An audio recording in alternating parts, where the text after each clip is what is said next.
Camera work so crispy, man. I love it. Oh my God, not Woody Buzz Lightyear to the rescue. Holy fuck. Hey man. Yo, Chaufie said there's a whole documentary to start the damn show. yo, why does motherfucker throw a WE punches? Like he's running out the stone cold shit. Hey, Also, I know your kid want to rap, but I'm so sorry, man. That filmmaker is in him. that Yeah. isn't it really like everyone I've shared this with has been like, okay, number one, it's fucking hilarious. Yes. Two, it's brilliant. Like it's captivating. Yes. So let me give you the backstory on this fucking documentary. I love it so much. He did. He gave it to us already. The The whole story. No, but He there was is like, he's better than Vlad. Like Vlad. no, but so he was like, oh man. So this is his friend Jacob, goes by Two Faded Jacob. And then I don't know if you saw in the end, it says free two FJ. Yes. So then so Gavin is like, yeah, I think my friend's gonna get in a fight. It's like turned into like a slap boxing thing. He's like, and it isn't really a thing. He's like, I think my friend's just up to some bullshit. And he does have a lot of care and compassion for this friend. So he even told him, like, listen, man, relax. Like, you want to fight? You and I can fight. Like, if you need to get something out, like, let's do this. But like, you're gonna run up on this guy when it really isn't a thing, you know? Gavin shouldn't fight him. That'll be a quick fight for Gavin. That's the easy work for Gavin. It really is, which I think is also why he did. That's child abuse at this point. Right, seriously. Yeah. It would not be a running a fade as it would just be a full delete. Yes. But so Gavin texts me on October 25th, as stated in the documentary, and he's like, Jacob got into his fight. And I was like, damn. I was like, and I asked him something like, what happened? And he's like, I'm gonna make a documentary. And I was like, what? So I saw this kid working at the dinner table for maybe 20 minutes, and this is what he produced on his phone. Like Hype Williams. Right. I was like, like he said, he's into the rapping, but this it's good. This is different. Or he's going to end up shooting his own videos, and that's dope too. Right, exactly. Just be the only one. Because even like when I sent it to like Sean and Baylor and Mike from What Up Though, Mike was like, number one, this is fucking hilarious. Two, like, why have I watched it multiple times? Like, yes. It's captivating. It really is. Yeah, he's got angles in there and shit. Look, yeah, that little side ain't going to fight. Right. I'm kind of like, okay, was there a second cameraman? Exactly. I was like, do you have a camera crew? What the fuck is this? Do you outsource video? Can I speak to Gavin for a second? Can I speak to my young directly boy for a minute? Gavin, as a former rapper, there's no money in rap. What there is money in is fucking directing and producing. Oh, you left the part out. And longevity. Yes. You can become a songwriter. Worry not. You can rap for a little bit, then you can write other people's raps. You'll be fine. Can write exactly. Like you can write for Drake. Right. Lord knows he needs it. Yeah. Gavin. Directors get bread. Lots of bread. Yeah. You have a talent. The quickest to sell out whenever they go on strike. Yeah. Have you seen washed up rappers? They are sad. Or podcasters. Yeah, yes. Same. Yes. It's not too many lanes you can go into. Yeah. But have you seen washed up directors? No, because there is none. No. The only way a director's getting washed up is they do something really bad. I was just about to say. And they don't get canceled for that. Yeah. And that's just because they wash themselves. Because old boy just live in Europe like shit sweet. Yeah, exactly. I was gonna say that. Then you just move to Europe and you'll be good. Yeah. But my favorite part of the whole documentary is in the end when it does say free 2FJ, because then Gavin got a little chuckle out of that because I've been referring to his friend as 2FJ. Mm-hmm. So he didn't come up with that. I did. So the Gavin's like, he doesn't even know that my dad came up with 2FJ. He's like, and now he's out here. Just a nice little shout out to his pop, man. I bang with it. Yeah, so that was a little like cherry on the top for me, just like I respect it. That's a me to you type of thing. Yeah. So yeah, I had to drop that gem on you guys. It's brilliant. I love it. Like I said, better than Vlad. Right. So I hope you all enjoy the cold open. Here's the intro.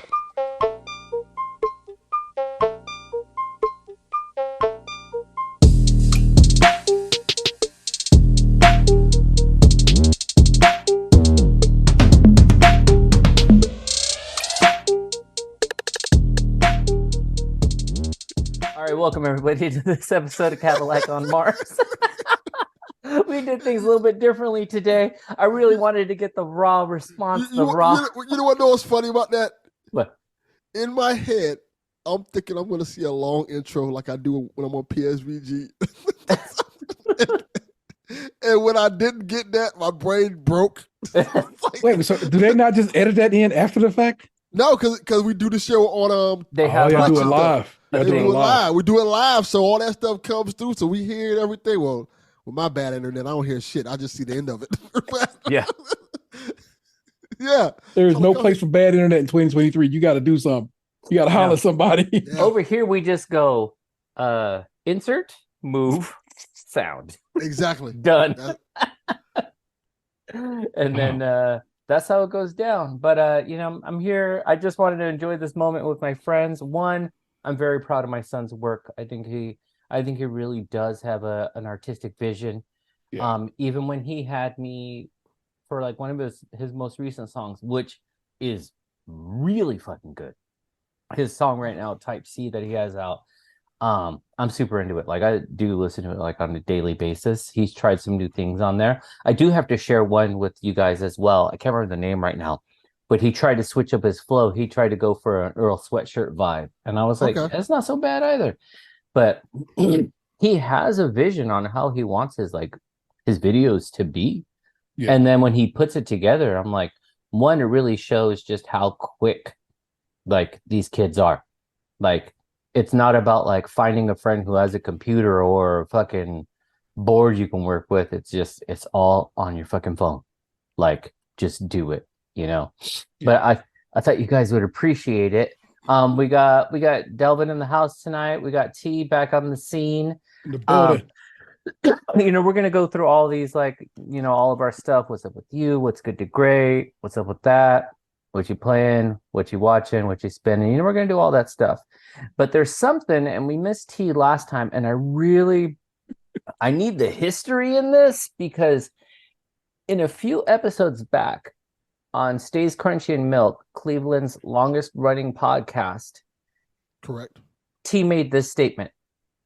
Bill Nye will steal your woman. And this has fucking stuck in my head, and I've refused to Google it because I need to hear it from the man who stated this. I'll put the link in the notes, bro. Just go click the link. What swag? What is Bill Nye got? Is it a video that takes the women? I promise you, it's just an old school meme that Chaufie seems unaware of. Fully. I didn't know this was the thing. Fuck. Go click that link. I put it in the notes, and then I will sprinkle a little on top of it. Bill Nye, Mr. Steal Your Girl. Truly, like I said, it's old school little like meme. But there's this I don't know, entertainer in Vegas, Claire Sinclair, used to be a Playboy model. Uh-huh. And she had this video with her and Bill Nye just like crossed paths, and Bill turned around on kind of get that look, and then they like link, and they just have a little fun little little side. I'm like, so I'm like, I laugh because I see that video, and it makes me go back to this little meme, and so it just make Bill Nye, Mr. Steal Your Girl, man. Well, because I remember there was a video a while back too where there were like some 20-something girls like in an elevator. Yeah. And then like Bill Nye like steps into the elevator or steps out, and they were swooning over Bill Nye. Makes sense. And so that's why when you said this, I was like, Wait, so this is a thing. Like Bill Nye's out in these streets. He's collecting women, putting notches on the bedpost. He's like, it's data, baby. Hey, I He's like the like, idea of Bill Nye being Mr. Steal Your Girl for real. right, For exactly. real. He's like, I'm trying to see what that panty condensation's like. Baby, I you know I'm believe an engineer. I believe it. But just look at it like this. There's a generation of people who grew up on Bill Nye. Mhm. And that generation of people, and generation of girls who, when Bill Nye, how old Bill Nye was when he started that show? It probably had to be in his 30s, right? Right. Like in his Yeah, 30s. straight up. Yeah, So yeah. these 15, 16-year-old women are now like 25, 26, and that probably was their crush when they were 15, 16 years old. So they see Bill Nye He was the handsome older man. yeah. Yeah. Learn them a little bit of science. Right, exactly. At least he's not Neil deGrasse Tyson, because I just found out about that cat and I didn't know that, and I'm like, oh. Wait, what's the story there? Ooh, I've like really been off the internet for a while. Well, no, it's a little old, and yeah. we don't have any proof of it, and there's never been charged against him, but quite possibly he assaulted a woman. Dang. Multiple, and maybe. I only knew the one. I think it's multiple. Well, yeah. So what I was hearing. Yeah. So, and it sucks because it's like he's such a brilliant dude. Yeah. He's so pro black. You know what I'm saying? Yes. So he ain't never one of them dudes that's just like kind of like, oh, I'm just here for everybody. No, he pro black. You know what I'm saying? It's like lightweight militant. He still lets you know he's from the block. For sure. And yeah, and he will tell you about, where he came up and so forth. So it's like you appreciate him on that level. Then it turns out, man, he might have been doing dirt of that ilk, and it's just like, damn, man. It's just like, and then what it come down to, bro, man, it's like so many dudes, man. It's just so many dudes you respect. You can never have a damn hero. No. Yeah. It's like there was they talk about on the read quite often. They're like, they hate giving anyone any like praise or respect, because by the time they release that episode, the next day that person has done a thing where they're like, fuck, we just talked kindly about you, and now you're out here smacking people. You're out here acting reckless. Yeah, that's why I'm gonna be smart. Gavin's my hero. He's too young to do something reckless. No, he is the right age. Yeah, but he's in the age where it can be forgiven. Like, you can't be like 50 and doing some of the stuff people be doing. True. So, yeah. Well, now I see the meme. Now I get it all. But let's start off with T, because I don't know if that's a good idea. Well, I want to. What you do is you get my shit out the way, then y'all just do better. That's what I'm saying. No, because before you hop on, no, this is a landing. We're gonna start on the ground level, then we're gonna pick it up. We're gonna start soaring high. We don't want turbulence in the air. Okay. Yeah. But no, Delvin and I were just talking about this latest episode of Skim that came out, and that it was a very hard listen. Not because of the content or because like it was problematic. It was just the emotion, It was just like you could hear the hurt, you could hear all of that. So T, take it away. That's where I guess running down the line. 2 weeks ago today, as we sit here, my kid's mom's grandpa died. Seems like whatever. Wow, who cares, T? Whatever. But that's my kid's great grandfather, right, and pretty much the only grandfather they have in their life. Okay. Because their mom's dad was never involved with her, and my dad was gone before my youngest was even born. So and so this really is just like this is grandpa. Period. Yeah. And he was 92 years old. God rest his soul. Wow. So a very long and happy life. Outlived his wife by a good 20 some odd, maybe it feel like 20 odd years, but for a while nonetheless. And so we had that. All that comes with that, his passing, his viewing, his funeral, and I had to chuckle a couple of different ways. So I pull up on the set at the viewing, and they're like, "You here for this?" I'm like, "Yeah, okay, just right there." Okay, so they happy as what at the funeral, and then at the actual funeral that next day, it's at this church in basically Dan's hood, so . And I pull up and I start lining up to get in the line of people who are going to be going to the cemetery. Yeah. Anyways, are you family? I go, yes, I am. And it's like, you don't understand it because he doesn't understand it. Yeah. And so then until You're all like, my family, it wasn't an affair. until all my family starts showing up, and it's like, oh, he's family. I'm like, yeah, idiot. Yes. I'm married to the mom. Yeah. Understand it. Let it be. And it was of course funerals suck. I hate them. And whatever. But it was dope to see some people I hadn't seen in some time. I see people I always see who are like, oh, thank you, T, for being here, present at our father's funeral and so forth and so on, like I'm saying. And a random story. My wife's people did not fuck my ex-wife's, whatever how you wish to look at it, she's dead at this point. So did not fuck with me at all. Uh-huh. A couple of different ways. One, I was older than her, which is something I don't think about until now that I've gotten, older. And I'm like, yeah, that was fucked up, T. What was the range? range? I copped to it. I was like 4.5, 5 years older than her. I mean, is it like when you start when they're young? Yes, it looked weird. When I look back on it, I'm like, yeah, that's fucked up. And I admit it. I copped to it fully. I'm like, uncool. The thing is this, I'm a dork who never dated anybody. So it didn't stick anything to me. I'm saying, like she was like my first and only love at that point in life. So I didn't look at it. You weren't here being a predator in the high school lot. No, not at all. And so it's like, whatever. But you add my shade and my age, and it just didn't work out. But of course, and she like left her family to go come stay with me and so forth. We started our life together. Cool, whatever.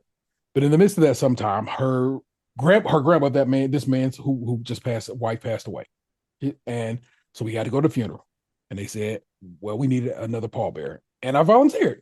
But what my friends don't know is that I am definitely afraid of coffins. Always have been. That's a big step for your bands. But I was needed. And it's my wife's grandma who she loved more than she loved her mom. You know what I'm saying? Like, and I was like, I just was going to support her. And when I did that, her aunt's uncle at the time, her aunt's husband at the time. I guess so basically what it is, we had gotten to a point where like basically my wife would go to her family's house for the holidays. They go do she go do Thanksgiving over there, and she go do Christmas Eve, and that's fine. I didn't care. I was like, I'll go kick it with my people and do Thanksgiving with my friends, and you go over there and do that. But I guess that Thanksgiving, which was after, you know what I'm saying, her grandma had died, they was like, where your husband at? And she was like, yo, mom don't let him come through. And of course, her uncle shames her mom. No like, shit, gonna let him come through, my man over here. You know what I'm saying? Like, dude, he's doing right by the family, and he can't break bread. So basically, then that the Christmas that followed that, I got the invite and was family ever since. And her grandpa was always right by me. Never ever treated me in any way but respectful and cool and kind. And always came through with bread for like Christmas and Easter, you know what I'm saying, treats or whatever, you know what I'm saying, did right by my kids the entire existence. He's like, listen, it's family's family, like, facts. Period. And he was always just a dope dude, man, and I love him and I will miss him. And but so I bring that around to say, this go around, they need a pallbearer. This time around, my son gets to do it. My oldest son, you know what I'm saying? And so he says, okay. And it's a weight. It really is. I know people are like, you're at this point now, pallbearer, that's nothing. And I go, no, bro, you really got to carry it at some point. And so yeah, so literally to from the hearse to the grave, these men have to do what they got to do and carry that box. And I'm like, I'm proud of him for having done that and stepped up and done it. And I'm just like, what a sad end of a lineage, you know what I'm saying? But also, I'm proud of my kids for coming through and doing what they got to do for their family, for that side of the family.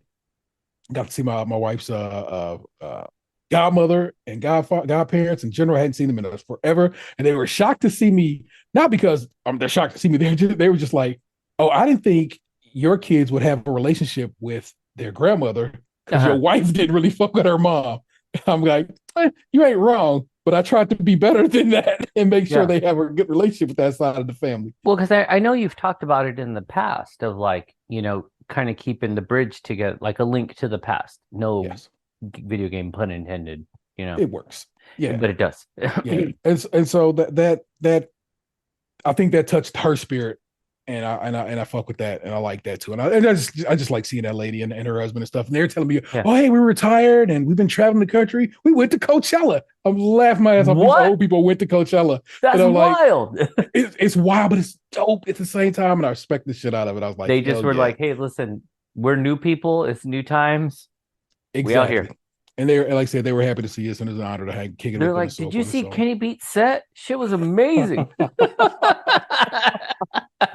Fucking Bad Bunny's wild, right? Oh my god! So I just that's some sad shit. Check one. Yeah. Let's go check sad shit. Check two. I'm at the grocery store the other day, and I bumped into her. Okay, I had a best friend in junior high and through life. My man Chuck D. Chuck D passed away some years ago, Mhm. but and pretty much since his passing, I have not really kicked with his family at all. Just he kind of poofed away. And I accept it. It's cool. That's that. I'm saying that was the link, and I'm saying it no longer exists. But I bump into his mom at the grocery store the other day, and she's like, "Oh, hey, TD, how's it going?" and so forth and so on. And I'm like, she goes, "I'm gonna cry." I'll go. What's the matter? Oh, my brother just died. Yeah. Her big brother Jim just passed away, and I was like, "Man, that's crazy." You know what I'm saying? And she goes, "Well, Chuck died." I'm like, "What?" That's her husband. I go, no, I didn't know he died. When did he die? He died back in December of last year, I guess. I'm like, this is crazy. So then I get like two little, one death, two more servings of death, and I'm like, y'all gotta stop. Yeah, like, hey, one is typically enough, or even a near. Like, hey, I got a real bad health scare. That's we leave it right there. We don't need to progress. So that just was extra whack in its own right, and so forth and so on. And like I said, as you know, like I said, this past week was my man Jeff's memorial service. You know what I'm saying? He died in August, but they did his memorial service.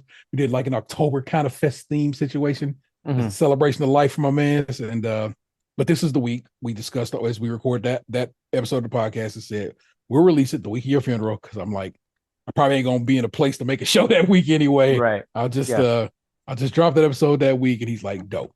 And then we go through the whatever, the celebration of life, the service and everything like that. There, it's fine. It's really just chill vibes. It's at a VFW hall. We just really just eating and hanging out and chatting. Nothing to it. But as we all wrapping up and we hugging goodbye and shit, his wife grabs me and says, the kids listened to the show and they really loved it, because they said they were kind of forgetting what his voice sounded like. It was over for your man. Yeah. I had not cried or anything. I was stoic and straight, and it just nope, done. Cashed out, bro. And I was like, oh fuck. My mama called me about that episode, my guy. Yeah. I'm like, and she said it gave her so much to think about. I'm like, that's crazy, but that's exactly what my man would have wanted. And I guess he had been like, other people were talking to me like at the funeral, like, I heard y'all did a show, blah blah blah. And I'm like, yeah. But he had told me about it. I'm like, and I didn't know that. I wouldn't have known that. You know what I'm saying? That he had shared that he had done that with other people, and that it was something that would come out eventually. And I don't know, man. Like, RIP to the homie. I one, that's a lot to weigh on one's like heart and soul. That much loss, that much struggle, because it does fuck with the mind of the living. You think, you reflect on your own life, your own place in the world. What's your future? What's happened in your past? Like, it's too reflective. And then when you get hit with multiples, like, that's a lot. Yeah. And then you get hit with someone who's got kids, and it's like, I got kids, like that's huge. So it's like, that fucking weighs a lot. I got as far as, I do plan on finishing it. It just is, it's heavy. It's heavy, heavy. And I got as far as like when you talked about, because I'm not even into him. I'm still in you talking about like Ahsoka. But hearing it in your voice, and you can hear the pain, and that's hard. And it's like, I mean, it sounds stupid, but it's like when you were talking about like Ahsoka, and it's like, you're never gonna know how it ended. Like, and it doesn't fucking matter. You know, like, but it does matter because like you could have like if you just made it to the end, you could have seen the end. But in the big picture, like that's what I'm saying. It's like a real like it fucks with your head, like in a big way. And it's just like because I always think about like I talk to my son about my cousin quite often. I have this cousin that like we grew up together and was a very big part of my life. Like growing up, we were like only children for the longest. Yeah. So we really grew up, even though we were cousins, we were like brothers. He overdosed quite a few years ago. But it's in that same fashion where I'm like, there are so many songs you didn't get to hear. Like there's so much you did not get to experience, like life-changing shit, like fucking great moments in like history. Like you didn't get to be a part of that, you know? And it kind of makes you feel a little selfish, but at the same time, it's just like it's a mind fuck. It's real hard, man. But I'm sorry you're going through all that. That's a lot. Don't look at it as going Deep. through it. It's not going through it. When I say going through it, I mean the processing, the digesting. True indeed. I don't want anybody to be like, oh, what was me for tea? Nah, man. It is. That's not what I'm saying at all. No, I know you're not. We have to speak to the audience we listen to. You ain't the only audience. No, and then I'm talking, motherfucker. That's me. I'm talking to you, T. I forgot there were other people there. My bad. I thought this was a phone call. But it is I know it'll seem strange, but it's not strange when you hear it. When my kid's mom died, I was of course forever changed. But I have been forever changed, especially with regards to death and so forth and so on. It is a sock in your life that you don't ever expect to deal with when somebody like that at that level of life goes away from you. You know what I'm saying? And so anything that has followed, anybody's death that has followed, anybody's whatever has followed, I have been a little bit, I guess, hardened, maybe armored, built up for it. Maybe a callus. It's a callus that I have. And it's not that I'm you know me, I'm a sensitive motherfucker. I'm a crying dude, man. Right. You know what I'm saying? But I'm a little more prepared for it. You know what I'm saying? I'm gonna use it a little more sharp for it, a little ready for it, and so forth. And I know how to deal with it. And so Ray was 92 years old, man.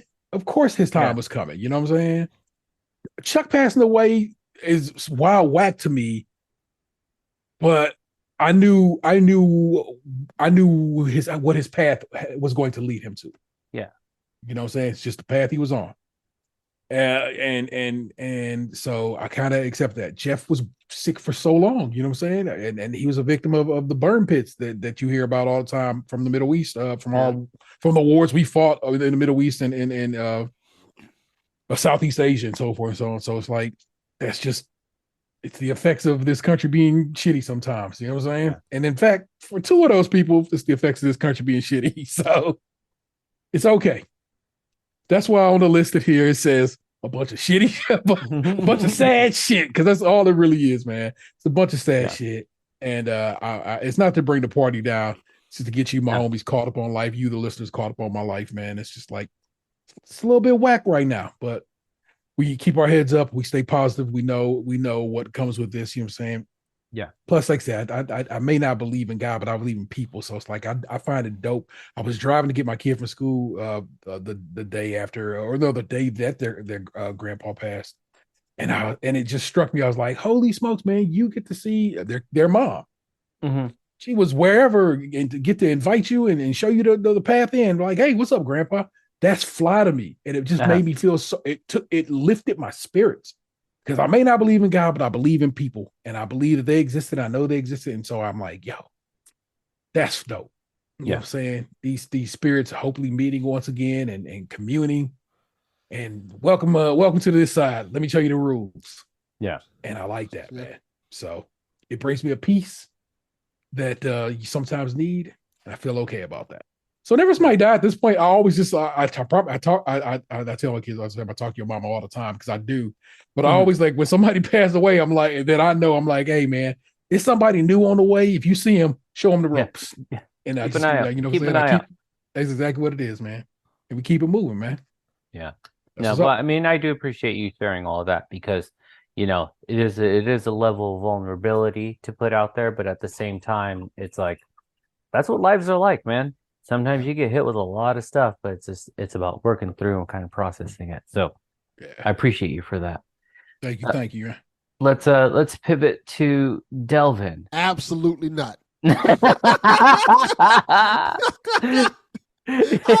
you expect me to follow that Hey, that's on you. sadness? No, no, no, no, All no. right, all right. I'll jump in. I'll jump in. I will Because say I'm this. gonna tell you what Delvin's notes are. Uniting the culture, probably not. No, the month I've had with so much Drama in bullshit. the LBC. I know, man. Yeah, yeah. It's like I know people are like, "Hey, don't you have an episode coming up with T?" I'm like, "No, I'm not putting T episode out there with all that shrapnel coming at me." it's it's it's been a interesting month. Yeah. You want to talk about gun control? No, absolutely not. Never again. Fuck you people. Man. Do what y'all want to do. Boy. y'all can't be helped. Let me tell you, like that series, this is no disrespect to you. I was not gonna listen to that series at Smart fucking man. all. Smart And man. then I fell asleep one day, and then I heard someone talking some wild bullshit in my ears, and I was like, what the fuck am I listening to? And then it was the gun control episodes, and I was like, no, this person is a fucking idiot. Yeah. Period. Done. Delete. Swipe, swipe, swipe. No. Okay. So did anybody mention slavery when in regards to the gun control? Did it ever come up? Did slavery come up? Yeah. I don't think it did. A lot of see, this is the thing about the gun control episodes. They're actually really, really good. I trust as much. You make good product. Yeah, thank you, brother. I appreciate that. Because this is what happened. To clue the listeners in on what exactly happened. So, I did a 5-part series on gun control. It went off without a hitch. Like, the first 4 episodes were just different people's opinions on gun control. Like, the first episode was Jason Dutch, who kind of like a historian. He does like a political podcast. So he kind of gives a good history on how gun control started and stuff like that. Then you have like another episode with a guy named Q, who's a black gun owner. He talks about the importance of black gun owners and gun safety and stuff like that. And he used to be like a gun club owner, like he had his own gun club and stuff. So he talks about that type of stuff. It kind of educates people on that type of things. Then you have John Domingo, who's on there, kind of giving the typical gun argument that those people from the right give. Mm-hmm.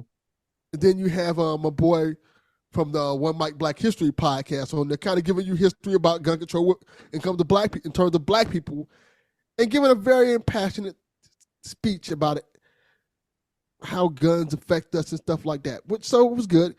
And then after all those episodes came out, we had a group conversation where we got people who listened to the episode together with one of the people who was on the episode, which was John, and we all had a conversation. So, I don't think the conversation was too inflammatory.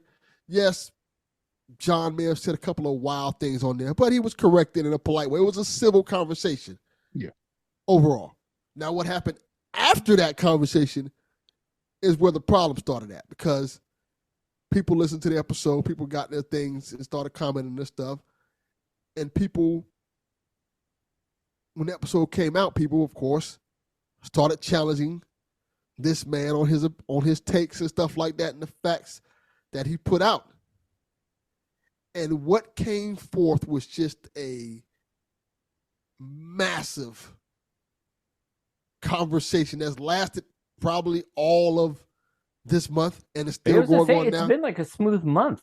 Like, yeah. The conversation started the last time we recorded. So it's been straight up like 5 weeks of people via Twitter, via other podcasts, arguing about things that were said on the show.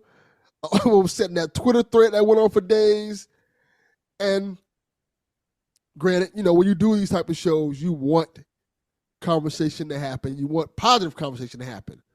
I think the conversation around the show itself was positive, but the Twitter thread that transpired after it kind of diluted the point of the show because it became a shouting contest. Yeah.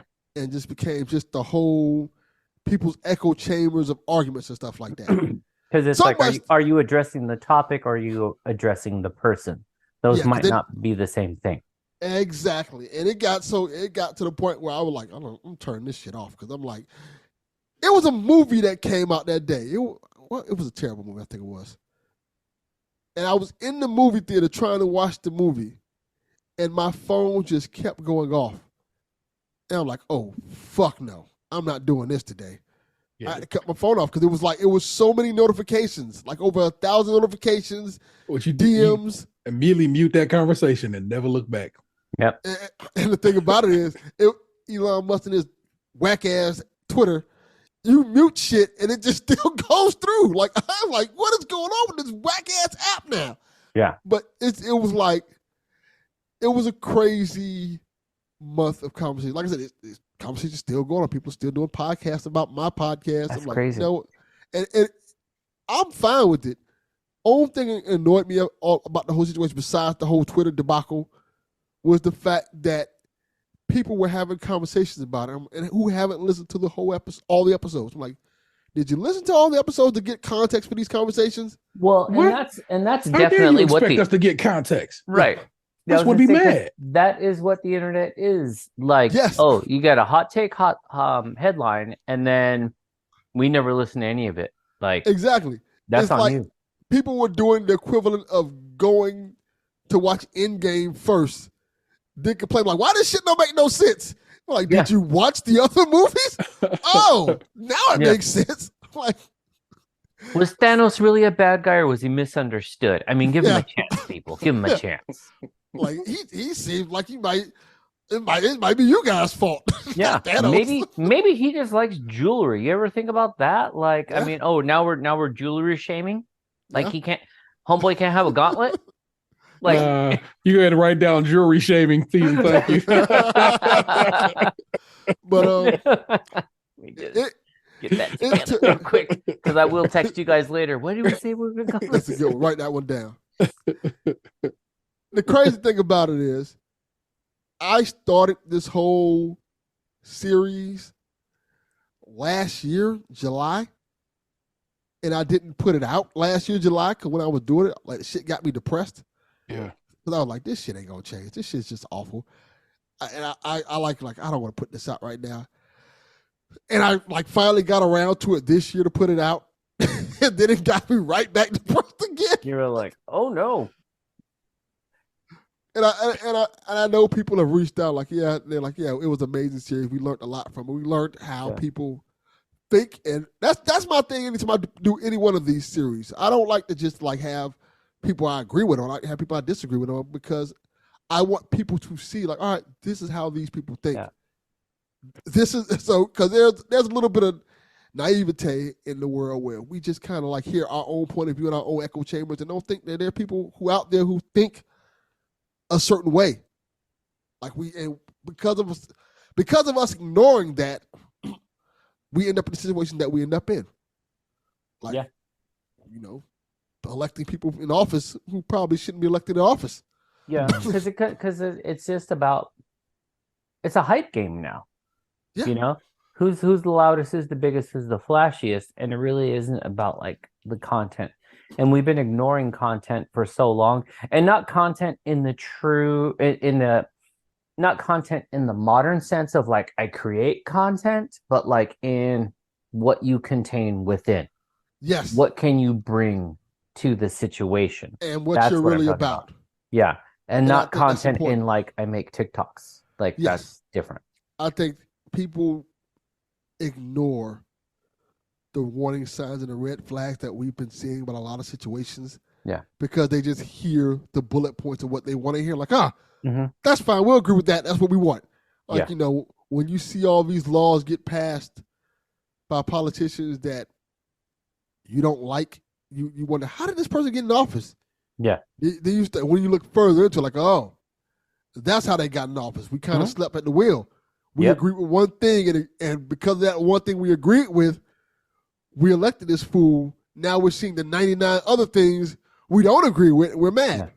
Well, and I think the statement of being asleep at the wheel is very valid, because it's like when you're like, well, how did we get here? Oh, well, you didn't see all the fucking road markers back here? You didn't see the signs? You didn't read those? Like, They're there for a reason. yeah, they're there for you. You should have saw them, because it also goes along with how bad can it get? And then it's like, that's my favorite. homeboy's literally telling you how bad it's gonna be. He's straight up telling you. Like, Yeah. what the fuck? Nah, no one's that bad. Yeah. Some people are. Some people. Yes, Sometimes you people gotta are. take people for what they are.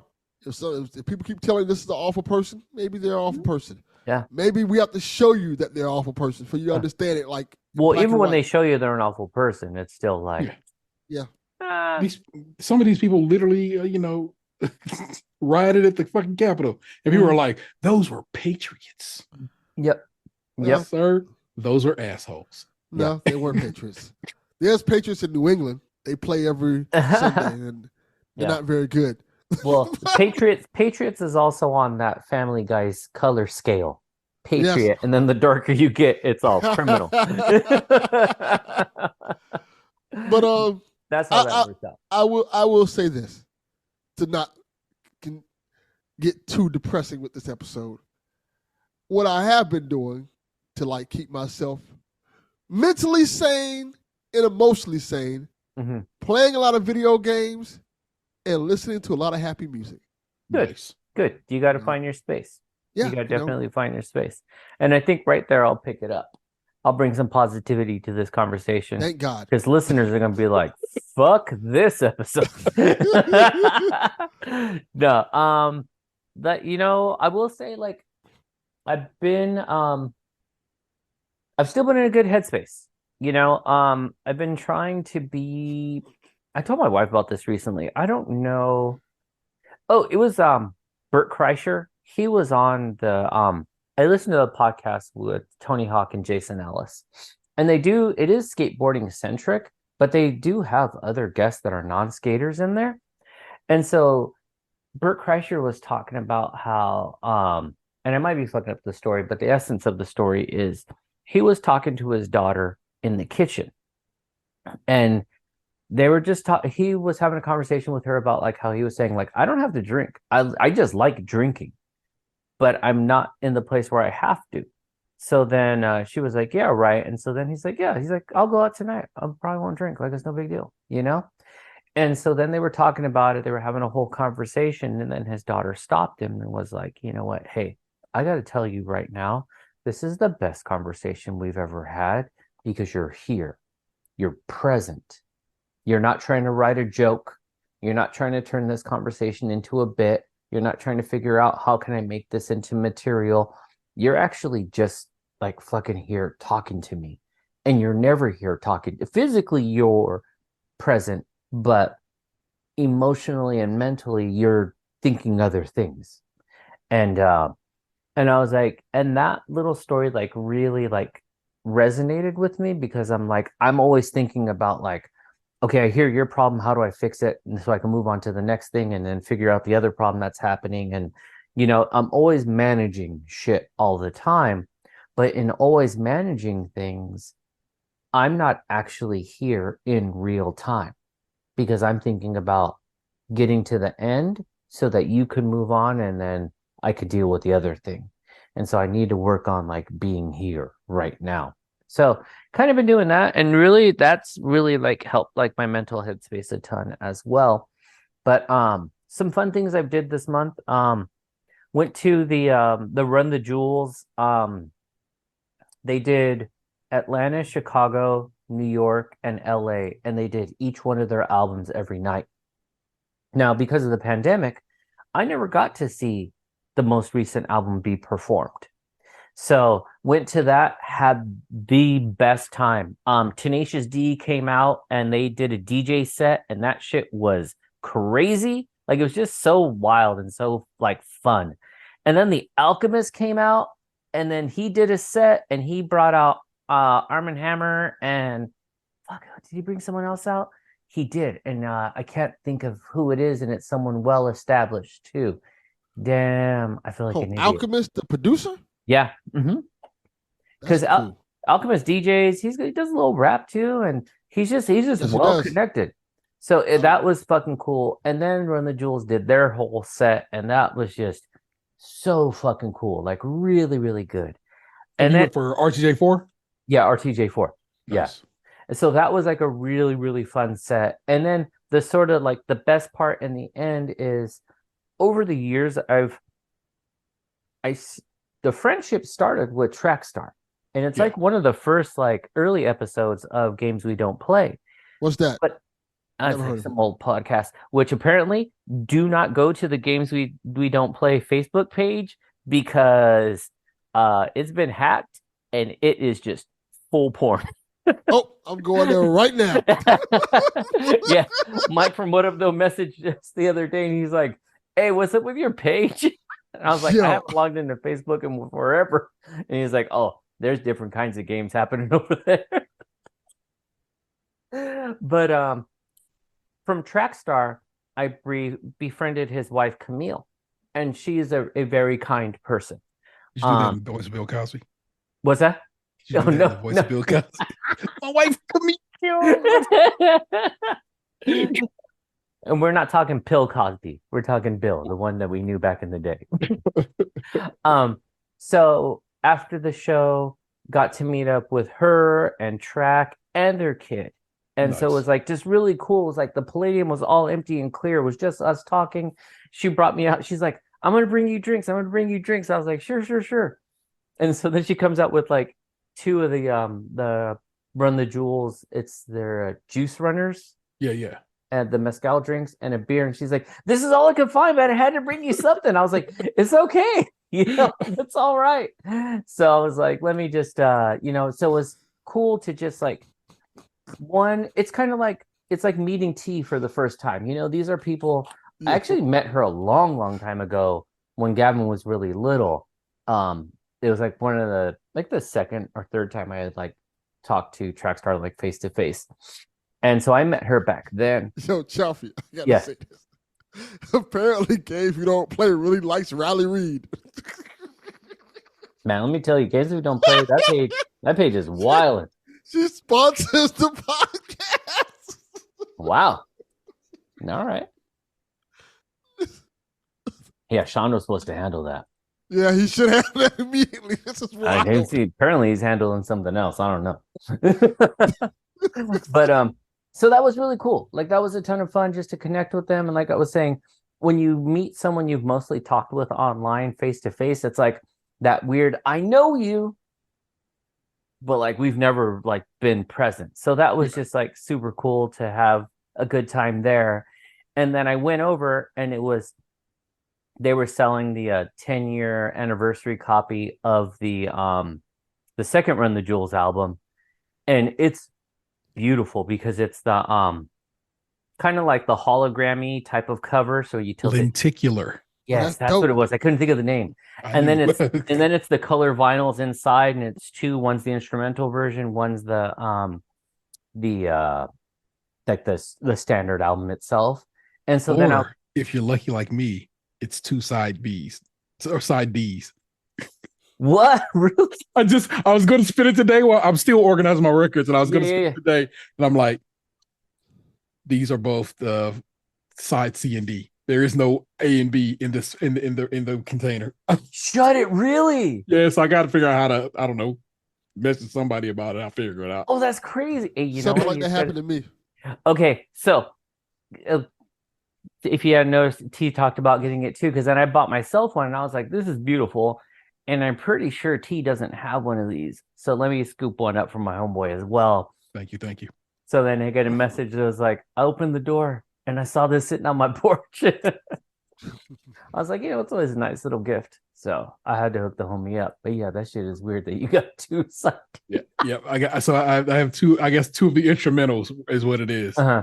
And so I will have to, like I said, reach out to somebody and be like, hey, man. I know they sell it on their site as well. So you might want to just hit up the site. Yeah. And then I let's see. Last weekend Jessica and we went to a Halloween party, and my wife went as a Playboy bunny because she's always got to turn it up and do the most. And so then I went as Hugh Hefner, which I I'm like the it. opposite of it. I try not to get dressed up. So when she was like, "You just got to wear this jacket and this hat," I was like, "Shit, yes." Yes. Like, this is why I married you. Thank you for making my life easier. Yeah, this is done, done, done. But no, we had a good time. It was a real fun party. My wife looked great. I mean, she's got the amazing physique, so she was just like she fit the outfit really, really well. Um, we just had like a blast. It was just a fun party. It wasn't super, super big. But the DJ was fantastic. Like he did a great job of mixing the music so it was accessible to like everyone. It wasn't like lopsided, but he also didn't just play like dumb shit the whole time either. So it was like a ton of fun. And then people were just drinking, just having a good old time. And it was one of those things where it was like the guy who invited us, like his nephew was like a younger, like 20 something dude. And then he brought his girlfriend and she came as Laura Croft. Now, Oh, the funny thing about Laura Croft is that apparently Laura Croft knows how to throw her ass all over the place because that's what she oh. did that night. She must have been on the game if you don't play. She was, I think she was. Yes, she fully was. So it was like, I mean, we had just a good time. It wasn't a super long night, but it was like the right night. It was like just went out, blew off some steam, had some drinks, had some good music, just had some laughs, had a really great time. That was like just a really nice evening. Um, and then I got a couple of funny stories. One is we just had Red Ribbon Week at school. And so when you have Red Ribbon Week, you always get good stories from kids. And so then one of the teachers told me that student came to her and was like, they were talking about like drugs and drinking and this and that, and that the kid was like, "Oh, my dad, my dad really loves drinking. Like he loves beer. Like he loves beer so much that when he drinks so much of it, he ends up having to throw up." Oh, It's like, "Oh, that's an alcoholic." oh. Like when you always got to drink and throw up.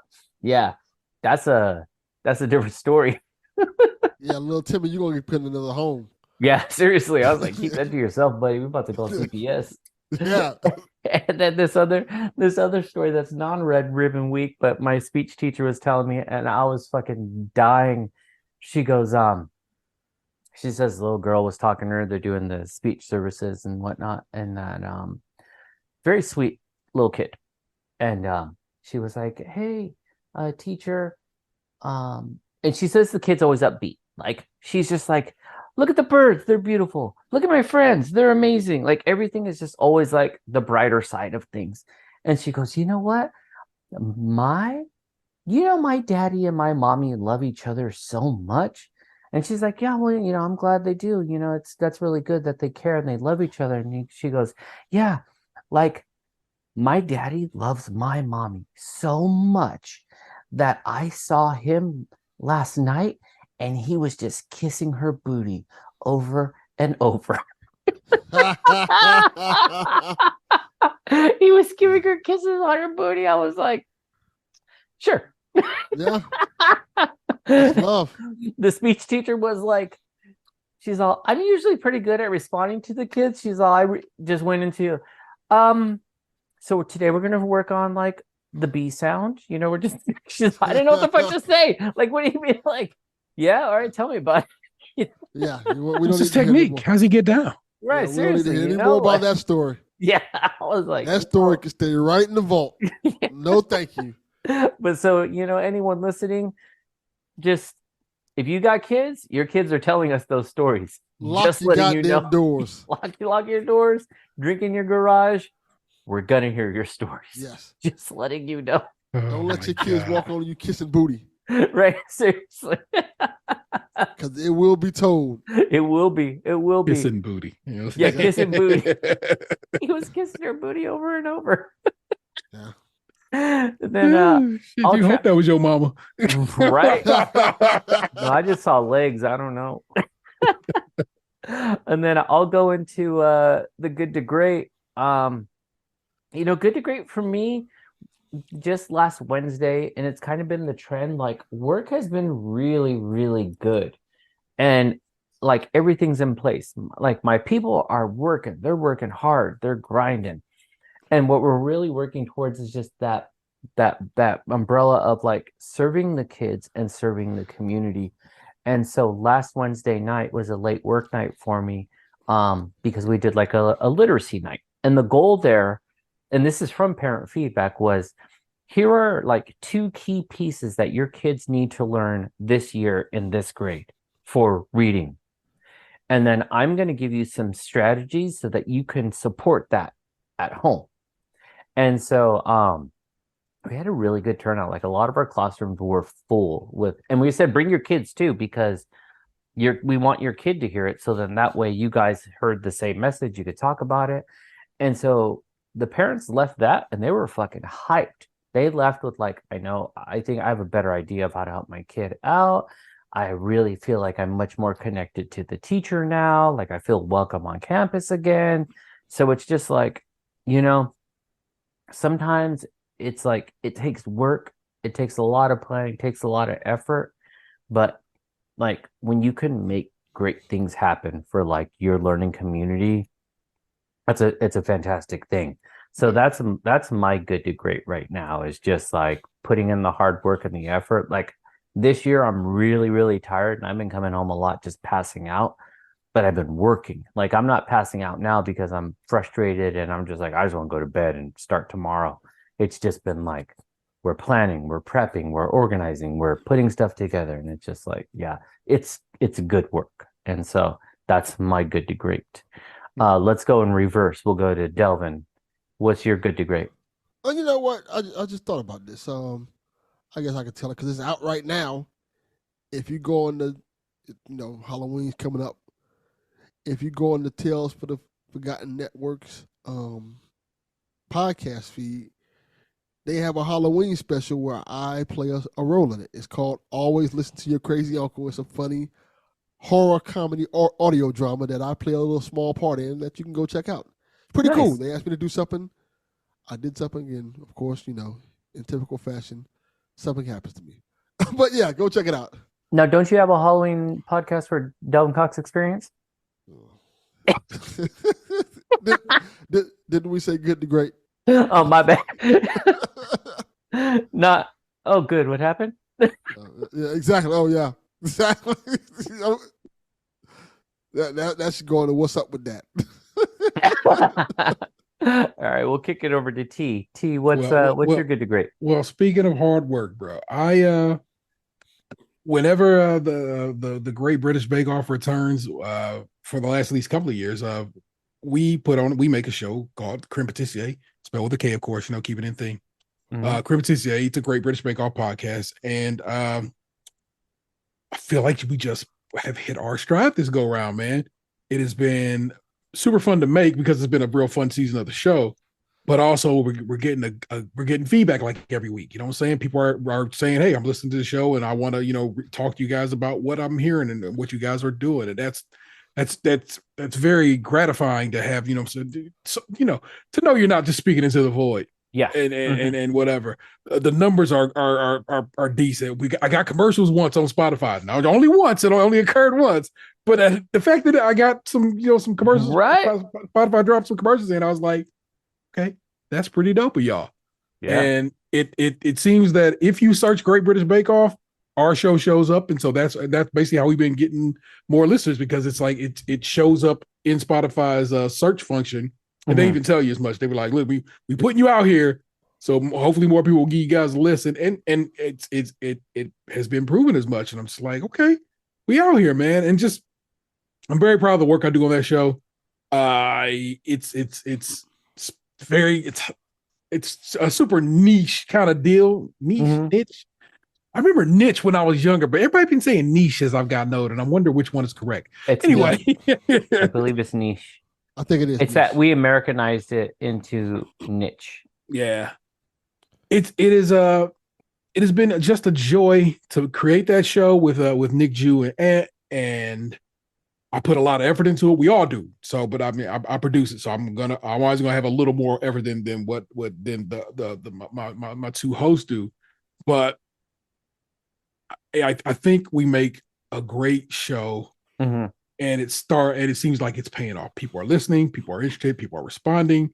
Like I said, we're getting all types of feedback from all different, like you can respond if you listen on Spotify, because the show is hosted on Spotify, so it has some extra features built in there. And so people are interacting with the Spotify stuff. People are emailing us, and they're using our phone number and so forth. And That's I'm just like, awesome. That is awesome. that is real fun to actually have people say, I like what y'all doing, and or I have a comment to make about this week's the episode you guys discussed, or so forth and so on. And I dig it, man. I'm very happy with it. And so I bang with it. Creme Patisserie, it's spelled with a K, Kreme, Patisserie. You'll get there. And It's a great show. that's really huge because like for most podcasts, like you know that it's probably like for us, one of the three of us is probably listening, or zero of the three of us is listening to this episode. Yes. Or it's like the close circle of people we know. So you really just have numbers in a sense to rely on. But when you get actual feedback, even if it's just one, like that shit blew my mind when Delvin shared it with me. And I haven't really been logging in on Twitter, so I didn't even catch it. But like Cadillac on Mars made someone's list on like topical show, like their favorite topical shows. And I was like, yep. Word? Like people fucking listen to this show? Like, wow. Because honestly, it's like my wife listens. Like that's the only like steady feedback I have. And usually that feedback is, you should probably do this instead of that. And then I'm like, that's not feedback. That's trying to micromanage my show. So, but so that I think that's really, really nice, man. I'm glad you're getting that feedback, because it just makes it that much more gratifying. And when you have a community you can interact with, it just shifts it all into a really nice thing. So, man, I'm stoked. That's really awesome. That's good. It's a fun show. You should listen to it. You should also be watching Bake Off, because Bake Off is dope. Mm. No. All right. It just is. It just is. I'll listen to T. I'm not watching Bake Off. I'll tell you this. Let me tell you something about T that I love about T. T is one of the coolest motherfuckers I know. Aww. He is the epitome of cool. Like everything he does is cool. But the contrast to that is T is into some nerdy ass shit. It's like some really nerdy stuff. It's like, but I get it, because I am too. Like I listen to like a lot of history podcasts and stuff like that. Yeah. But it's like people like, hey, you want to go watch this British Bake Off show? I'm like, no, I don't want to watch this British Bake Off show. I'll listen to you talk about it. You should watch it just once, and it's over for your ass. You're gonna be into it, man. T can put a spin on some shit. Like, you should have been a salesman, because the way you hype something up, I'm like, damn, man, this show sounds brilliant. And then I'm like, this show is doo-doo. Yeah, it's just motherfuckers cooking. Yeah. like, he done sold us on like The Wire or some shit. Right. Right. Dude's out there baking a cake. Yeah, seriously. But so I think that's the credibility of like a good host is, because I know, is this your guys' third season doing this? It is. It's our third season of the British Bake Off. We've also done a couple of offshoots. One of the Great American Baking Show, which is just the American version of Bake Off. They just can't call it Bake Off in America because Pillsbury. Yeah. Shady motherfuckers. And we did the Big Brunch, which is on Max, which is a real fun show. If you have not watched it, the Big Brunch on Max, they only did the one season. Dan Levy used to be on Schitt's Creek. Yes. Produces and hosted on that. Okay. Real good show. Yeah, I was gonna say, I know, listening to the first season, the way that you guys like dissected the show, I was like, such drama, such intrigue. Yeah. I need to watch it.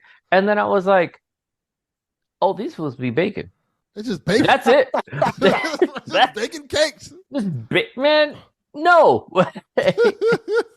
I was like, the only thing I got from it is that I like a band called Idols, and they talk about Mary Berry and Tarquin. Yeah. And so then I was like, oh, that's who this is?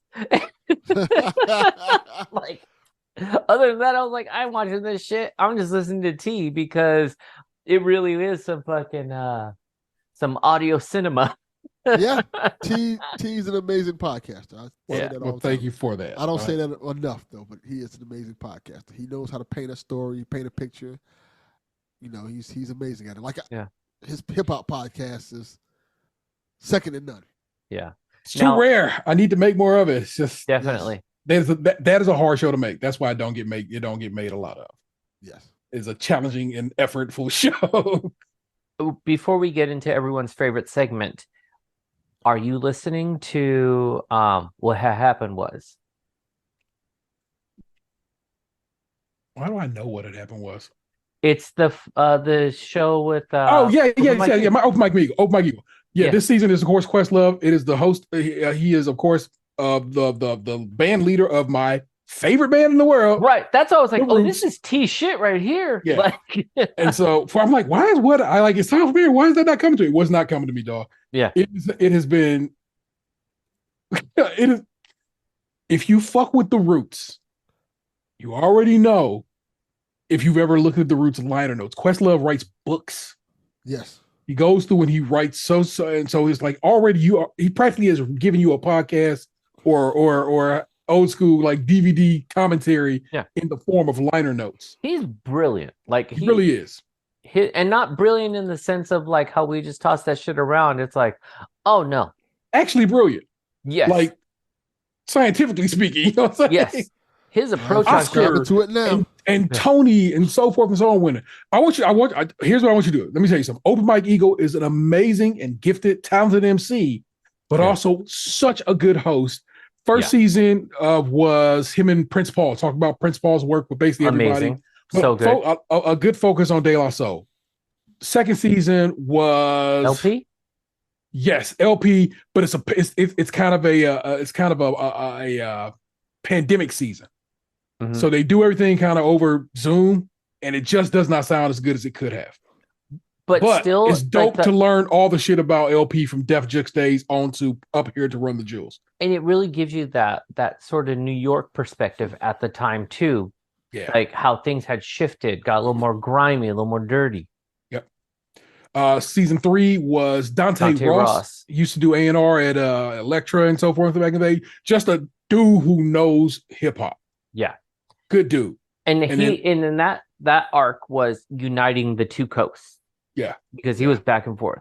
It's funny. I talked about this on Skim. The Skim that comes up this week will have me talking about this same show. But it's good that y'all should know about it and be listening to it. Yeah. Open Mike Eagle is really just so good. He's such a good interviewer, and Quest such a good interviewee. You know what I'm saying?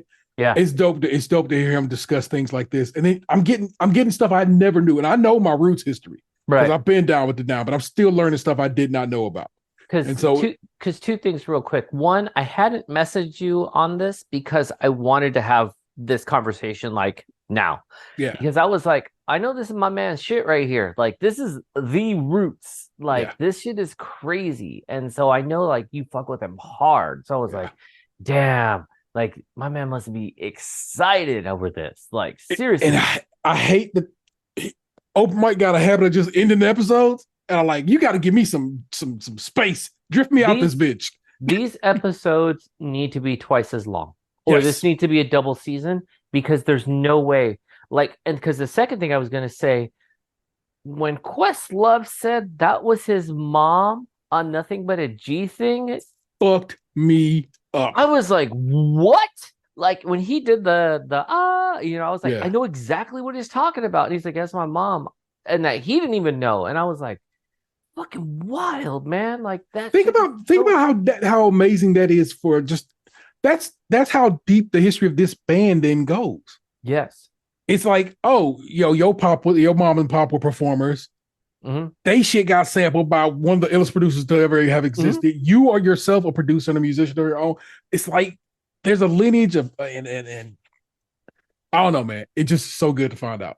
Yeah, and then I love too that he is telling an honest story because it's like the Roots have a very upright persona in a sense. you know? But the fact that he was like, no, we were young boys and we got money and we Yeah. started acting a fool. Yep. Like, and so really it breaks down that sort of that pedestal that they're put upon. It's not that he's taking himself down or, self-deprecating. He's just like, no, we're people. Like Yeah. we Yeah. were broke. Like when he talked about like what making like $125 and he was like, yeah, we could do date nights now. Like we could buy sandwiches and like go eat. But then but side note, I was making like $1,000 a week because I was working in an insurance Yeah. office. So it was like But he was really living this like not even a dual life, but like a tri life because it yeah. was like he was going to a conservatory, he was doing a regular 9 to 5, and he was like busking on the corner. Like, what the fuck kind of life is this, man? Yeah. It's Yeah. crazy. So, yeah. Yeah. I can't wait to hear more about Scott Storch and Malik B. Malik, because he passed away recently enough, and I like to just hear a little bit more about his as much as his stories that his quest cares to share. And I'm just interested in like the full. I want to have the full conversation about Do You Want More? Because again, that's where I learned about and fell in love with the Roots as a band. And so I can't wait for the episode to drop. And I'll leave it. Is it Tuesday or Wednesday drop? What is that? Uh, Shit, I don't know. I feel like that might be a Tuesday drop. And Because what I do is I have like my cycle of podcasts. So like I listen to it on Mondays. how funny. I love that you have the way you consume. That's neat. Yeah. Everything's in bites. Everything's in bites, man. Tomorrow I'll listen to Danny Brown. Wednesday I'll listen to Tony Hawk. Thursday I'll listen to The Read. Friday I'll listen to PSVG. Mhm. And then Saturday I listen to Married to the Games. Sunday, that's when I listen to Skim. That's my cycle. Nice. Fair, man. I listen based on the day they come out. So I know what comes out on Monday is How Did This Get Played is my Monday show. Mhm. Tuesday is Player One Podcast and Wine Up. And the Doughboys Patreon show. Wednesdays is Just John Hodgman. I think what had happened was, and Yo, Is This Racist? Okay, I gotta learn about Yo, Is This Racist? Because that sounds like it might be up my alley. It's only about they run them short, about 30 to 40 minutes tops. All right. Tawny Newsome, who's an actress, Andrew T, who's a writer. I think Andrew is Chinese American. Tawny is a multiracial woman, and she does the voice of a Mariner on Star Trek Lower Decks. If you watch Okay. Lower Decks, That is correct. So, yeah, I know that show because I listened to one of the shows that she's been on a couple of times. It's what is the show called? It's damn. Comedy Bang Bang. No, not that one. Okay. It's now I gotta look it up.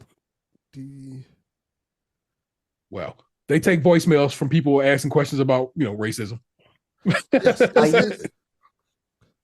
it's a very interesting show. I've heard a couple episodes, but I enjoy it. I think you like it, Chaufie. Yeah, I'll check it out. Yeah, I used to listen to shows when they came out, but then it became it kind of fucked with my head too much because then if I didn't finish it that day, then I was like, I'm a day behind. Oh no, man, that's not.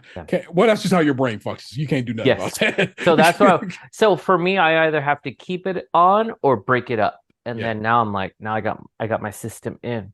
There you go. Beyond the Bastards. Okay. It just snapped in my head. I don't even know that. What is that about? Oh, it's a great podcast.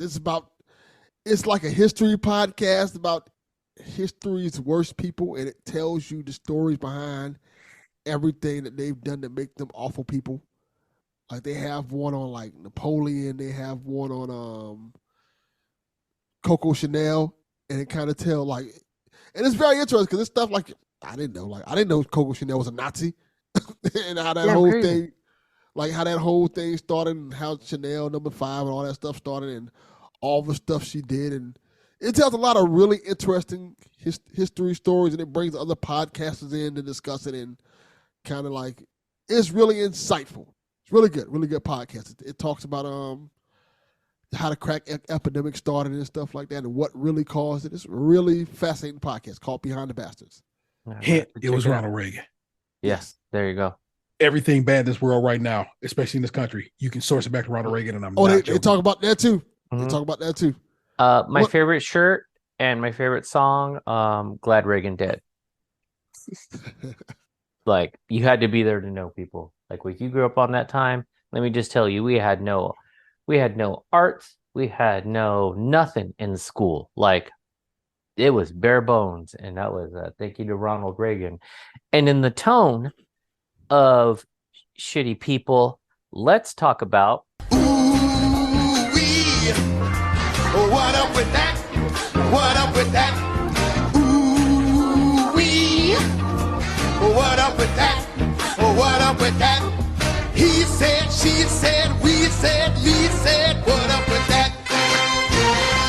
what's up with people just casually like sharing fucking hot takes. Like people just letting you know, like, oh, I may appear as a normal person, but I'm truly shitty inside. Like, and let me let you know. Like, for example, Who did there's this to you? Yes. multiples. But this is like a thing right now where it's just like, oh, you didn't need to give me that. Like, number one, we're not friends. Number two, you didn't need to share with me. My I'm just bad. walking my dog. Like, like I thought it was cool, Chaufie. seriously. Like, I'm like, wow, what the fuck is up with people? Like, there's this guy in my neighborhood. We walk the dog, and he's just like, yeah, I had this type of life. I did this type of thing. I'm retired now. But let me tell you why socialism's bad and how I had to tell my grandson's fourth grade friend about the horrors of socialism. And I was like, just trying to walk my dog, man. Like, we didn't need to get into this. This Like, exchange did not have to occur. yeah, that did it. That did it. You know what's good? Oh, what type of dog is that? Oh shit, word? Yeah, these two are pugs. Okay, great. Hey, you have a good day, man. Stay out of the sun. Glad you got a hat on. We move. We move. You didn't need to tell me that. Like you didn't need to hit me with I have been saying this what socialism is bad. Fuck you, Del. for a while that something clicked in people's heads after or during the pandemic, especially after the pandemic, where they feel like they have to talk to you. Yes. And not only they feel like they have to talk to you, but they feel like they have to be near you, whether you want them to be or not. Like there are certain rules that we used to follow before the pandemic happened that we just don't follow anymore. Like I find myself in the grocery stores or like a CVS stuff like that, and I'm in a line, and people will get really uncomfortable close to me. It's a regular thing now. I'm like, why Yeah. are you so close to me? Well, I'm trying to pay for my stuff. Yeah. Oh no, it's no problem. Or they'll just walk up to you and just start trying to have a conversation with you. Like, why are you talking to me? Yeah. I have headphones on. I don't want to talk to you. Yeah. I No, don't want to zero. talk to anybody. But you know what? That's a good point because it would be like back in the day, like there's neighbors in my neighborhood I've never said one word to, but every time I see them, they're across the street, we wave, we keep it moving. That was the I don't know. rule. I don't know their name. They're not coming to try to fucking, they want to come eat at my house or anything. It's just a wave, a nod, we move, we move, we move. But and it's also a certain generation too, where it's like your conversations you have on Facebook is not the conversation you have in public. Like Exactly. when I don't need you to verbally share memes with me. Like it's okay. It's all right, man. Like don't fucking do that. And one thing I will say now, and I guess it's maybe I'm old, maybe I'm bitter. Fuck it, I'm gonna speak the truth. I am at an age now where I know I can pick my friends and who I want to talk to. Yeah. And there are a lot of people I just don't want to talk to. Yeah. I don't want to talk to. I don't want to have a conversation with you. I don't even want to know you. So Yeah.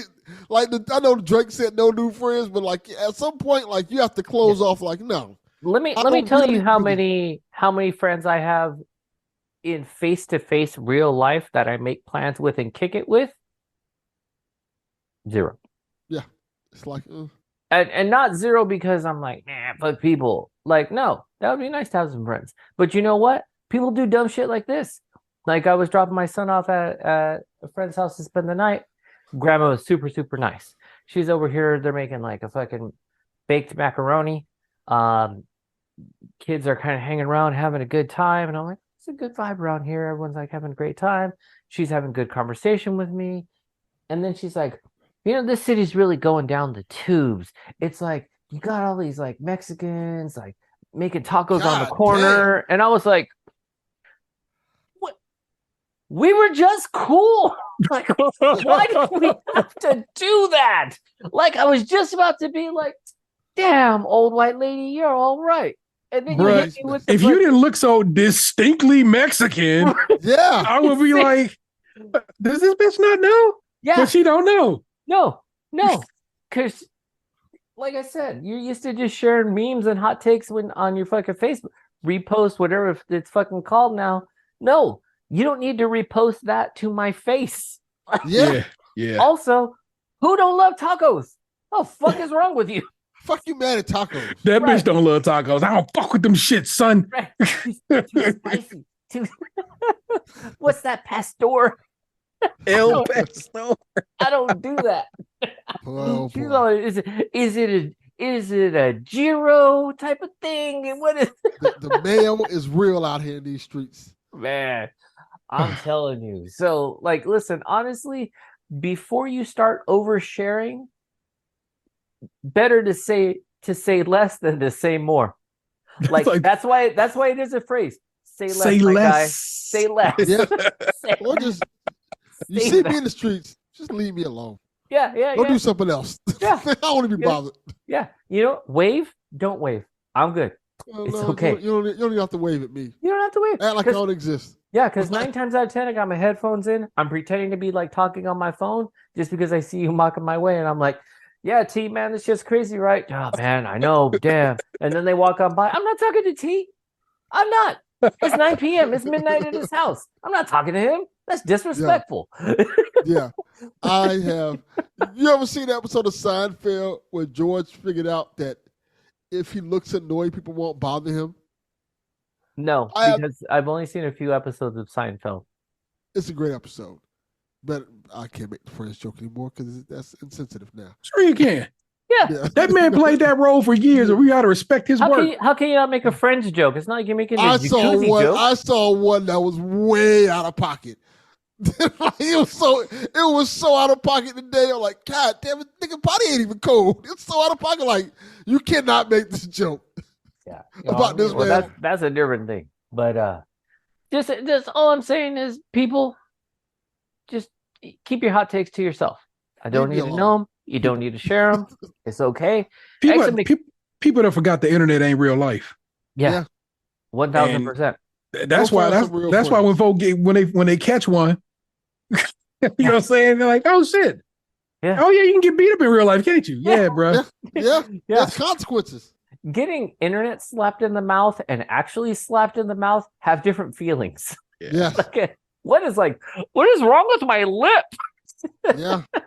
Yeah, I'm gonna get you actually canceled, motherfucker. Don't you know what I'm saying? Not internet cancel where you'll be back next week. Yeah. Yeah. No, I fully am about to dot these I's right now. About to baptize you. Seriously, man. Fuck it. I'm just trying to walk my 2 stupid ass pugs right now. That's it. That's all I'm trying to do. You know what I do when I go for a walk? This is why you shouldn't talk to me. Don't disturb me. I'm walking these 2 fucking pugs. They're both dumb as shit. And I'm trying to catch some fucking Pokemans. Let me catch the Pokemans. That's all I want to do. I want to spin the stops. I want to send some gifts. Maybe evolve something. Collect some candies. That's my me time. Let me be. Stop it with your fucking hot takes. So, I think we can all agree on this. Fine. Yeah. But, as I was talking about my Pokemon over here, because I still do grind on that. What are you guys playing? T, what you been playing? Super Mario Wonder is indeed wonderful. Yes. It really is. It really is. Game of the year contender. Yeah. Shit, man. Hey, you know what? I'm not deep enough to tell you that, but I really do fuck with it. Mm-hmm. And Nintendo got that. You'd be like, man, I got to go back and get the other Wonder Seed. I can't just leave it. I can't leave that spot blank. Yes. Can't leave that pole not gold with the gold flag. You know what I'm saying? Yeah. And you go back, you start running through it again. I'm like, Quit doing this to me, Nintendo. Yeah. Get them Gotta hooks lay out that of me. pole and them seeds everywhere. Yeah.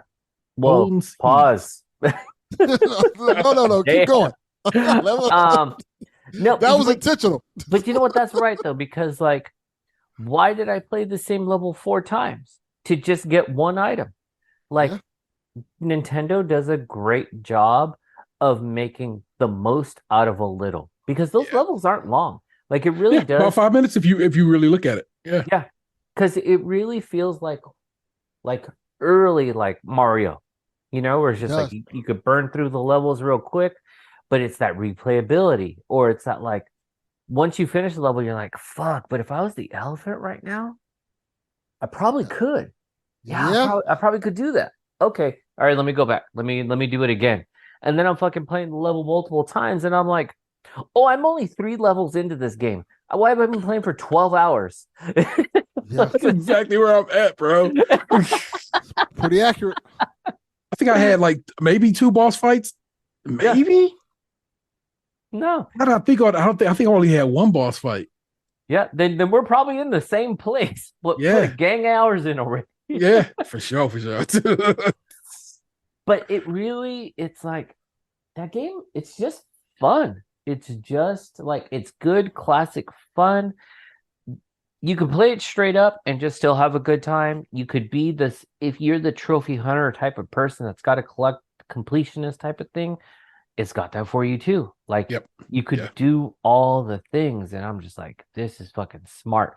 And it's not clunky and it's not challenging, like where, oh, they added like 14 different mechanics into this, and it's just like, nope, here it is.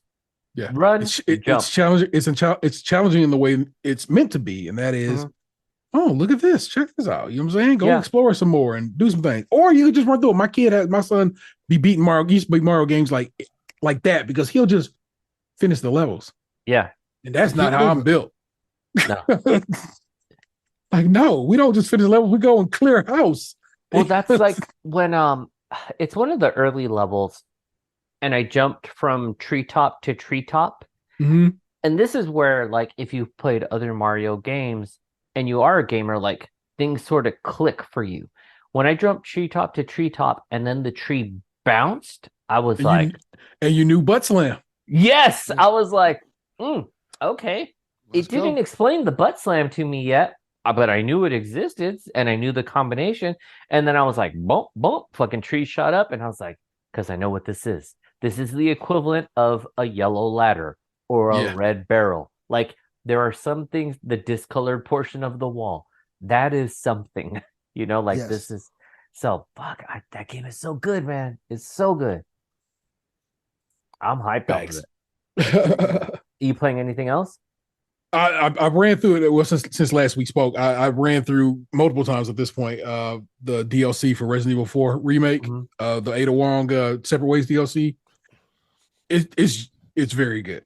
It's just as good as the game. That's another goatee for me, Delvin, man. I'm telling you right now, Resident Evil remake is Resident Evil 4 was one of my favorite games of all time, and was my favorite game of all time until Dishonored 2. And now Tears of the Kingdom kind of has taken that slot. But yeah, that game and its DLC are amazing. It's only a tenner. It's $10 for that DLC. Yeah, it's just crazy. And for a good possibly 10, depending if you get real collectible like I am, 15 hours of DLC. It's great. Yeah. Oh, yeah. Fantastic. You missed it last time. I fucked it up. Okay, so Resident Evil Remake was on sale, and it was like you can buy the regular one for like $30 and the deluxe version for like 40. Yeah. And then the way I read it as you would get the Ada DLC. And so then I was like trying to open up the DLC, and I was like, motherfucker, it was Mercenaries. I was reading it all wrong, and I was like, son of a bitch. But it did give me a bunch of like extra stuff in there because it was like the definitive edition. Yeah. But let me tell you, like, okay, because I've beaten Resident Evil 4 tons of times. Like, Del and I talked about this. Like, I beat it on, what was it, the Wii and the PS2. Like, the Wii being the best version. Don't sleep on it. No, that's factual. Like 100%. I am playing the remake version right now. I don't remember shit. It is a Yeah. brand new game to me. Where like there's only like 2 portions where I'm like, oh, I remember this. Aside from the guy who's telling you what are you buying, Yeah. the game has like been erased from my memory. And I'm gonna tell you, I beat No, the game like it is- 7 times. It is just a different game. Yeah, that's true. They 'Cause changed. There's everything. there are some things that they this like yes, this will lead you to El Gigante, sure thing. But how you got there, the results of how you got there, and everything in between is different. Yeah. certain it's- characters die a different way too. Yeah. Yeah, because I was like, did I get hit in the head? Because this game Yes, does you not did. exist on my hard drive anymore. Like I'm like, what? Like this isn't it. So, but it's well done. Like so good. And I'm on, I think it's 16 chapters. I'm on chapter 16 right now. My goal was to finish it before Halloween, and that would be my my Halloween game. Nice. But I got shit to do, so it'll be going into It's like I know it's racist, and I hope maybe they can fix it. It makes me excited for the possibility of them doing a remake of 5. Because I played the shit out of 5 on 360 back in the day. Because it was online. It's one of the first games I really got down with playing online with people on. Yeah. And yes, it's a wildly racist game. yes, full. Yeah, there's. But maybe that can be fixed. Because like I said, they changed so much in 4 that I'm like, yeah, I know you can do better. Yeah. Yeah, And then- 4 could be considered the same thing too if you really look at it. Yeah. And then just for $10 for the DLC, I'm like, even though I didn't get it, I'll still get it for $10. Like $10 ain't shit. Yeah. Like $10 currently is less than a meal at McDonald's. So Yes. That's accurate. so to put it in some context right now, I'm like, sure, $9.99, why not? Like I'm definitely gonna get that shit. Delvin, what are you playing? Playing everything, man. This is a hell of a month for gaming, man. Mario Wonder, Mhm. Spider-Man 2, which is amazing, and Alan Wake, which I fucking love. Really? It is One, so but good. they don't make it physical, and I can't fuck with it. It's I'm so a good. hard copy buying motherfucker. It is what I wanted in Really? like a horror video game. Okay. In terms of like you think of stuff like, I'm trying to think like a Silence of the Lambs or like Twin Peak kind of feel to it. Nice. It has that feel to it where you're this detective and you're like walking around town and you're asking questions to people and you're trying to figure out what's going on. You're piecing together things and almost like a CSI horror story. And it's like, What I hear you kind of telling me reminds me of what was the fucking game with the origami killer? yes, you talk about Rain. Heavy Something- Rain. Heavy Rain. Yeah, it kind of has that feel to it. Not with the butt Terrible pumps, stuff French like- Canadian accents. Yeah. but it's kinda It's kind of, I don't want to spoil the story, but you're like this FBI agent. You're trying to figure out what's going on in this small Twin Peaks town, and as you Right kinda- falls. Word up, Yeah. man. I And- loved Alan Wake, the OG. So Yes, and it's kind of like as you're going through it and you're seeing these weird things going on, you're actually investigating stuff, and it's like really cool. The story starts off slow, like most crime horror dramas do, and as you're going into it and you're unraveling stuff, it's just really cool. I'm on chapter 3 now, and I'm absolutely loving it. It's like it's gonna be really hard to just pick out one game as my favorite game of the year. And it's crazy for me to say that Resident Evil 4 is one of my favorite games of all time. That being said, it might not even make my top 5 this year. Yeah. it's crazy that Goaties is still coming out at this point of the year too. Yeah. Yeah, By now we should have been wrapped up. We've been like, okay, we know what's what. No, this year is one of those memorable years. yes. Yeah, it's like some of the most amazing games ever, and then they fired half the goddamn industry this year. Yeah, Yeah. that too. There's that. They said here's some record profits and you lose your job. Yeah. Yeah. But yeah, that's it's so wild. I've been saying it on this podcast, like, hey, they keep asking us for more money for games, but they keep firing people saying we don't have enough money for games. Yeah. But yet they keep talking about they getting profits. These things ain't adding up. Never does. Capitalism be wilding. Yeah. That Don't tell me you don't have money when we see you have money. Like, Yeah, when you announce it to the world yeah, that when you you have do money, your you didn't- earnings call. yeah. Yeah. That's just crazy. We hit record profits, but we fired half the staff as well. Which is how we managed to get those record profits because we cut labor. Yeah. Ooh, stop it! Don't get me preaching on this show. Yeah. And then I'll tap in on mine real quick. Yeah. So like I mentioned earlier, I'm playing Resident Evil 4. I'm playing Mario Wonder. Both of those are a ton of fun. And then to hear it was T's one of his favorite games. I have been playing Dishonored 2 on the Steam Deck. It usually goes with me when I'm charging my car. So then I just get like time to sit and just like dig into it. And it's great on the Steam Deck. Have you got any games on the Steam Deck sale? There's a bunch of stuff on sale right now. Oh, is there one right now? I'll have to check because I was on the site last week and everything was kind of whack. So maybe I'll peep it today. Yeah, for Halloween they got a ton of stuff on sale. Okay, I cool. think they have the Spider-Man games right now for 50% off. That's not bad. That's not bad. Yeah, for both of them. Now, as far as like watching things, T, what have you been watching? The Bear. Oh, that's right. Yes, you were gonna start watching it. Oh my god, it's so good. And I of course have finished it. I literally just watched season 2 episode 10 last night. I kept holding off on it, like I don't want to give this up quite yet. But I was like, I gotta watch it. I gotta see how it wraps. And that show is it's Ted Lassoian.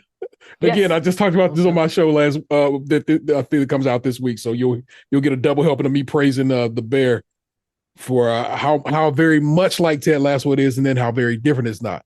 And then what I came to the conclusion on Skim is that Ted Lasso is a comedic show with dramatic beats. This is a dramatic show with comedic beats, and they both work so well because of it. Super well acted, super well shot. Some of the episodes, season 1, episode 7 is a single shot, and they talk about how they did it, and so and how they wrote it to work, and it's just like it's amazing. I know everybody loves season 2, episode 6, which is the one where all these actors show up, and it's a Christmas episode, and everybody in that motherfucker acting their ass off, but it was like a stage play to me. Yes, very much so. And so it actually takes away from it to me. The actual episode that I think is the one that bangs for that season is episode 7 called Forks. And that's the one I think that I think if I could recommend you an episode to watch, you watch. What happens in that episode? Forks is when Richie goes and works the greatest restaurant in the world. That one was, you see, and that's what I liked about this most recent season is that it let the other characters develop.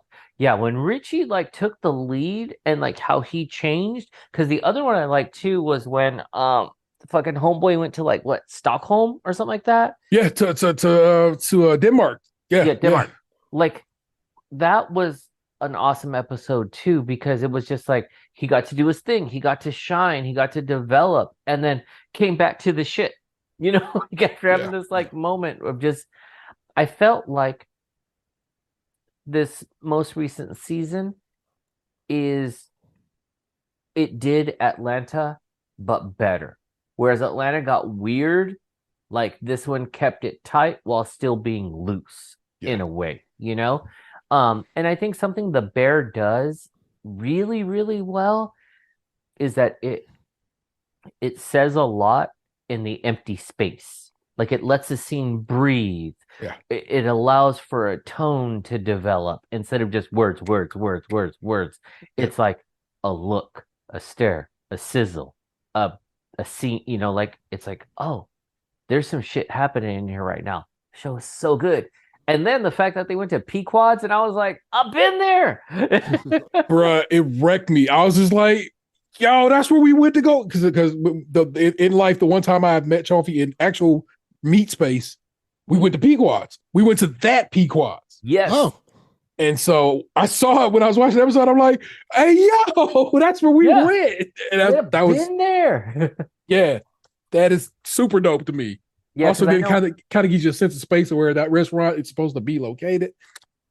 Everything, man. Just fuck with it. Yeah, when that scene happened, I was like, because you said like how it's like situated too. I was like, okay, actually, this, and then that's like over here, and then I was like, oh, and that's where I met T and Dan, and like we were all there, like we were in the room, Ant was in there. So that shit was like really exciting to just be like, oh, these are like true locations, you know? Yeah.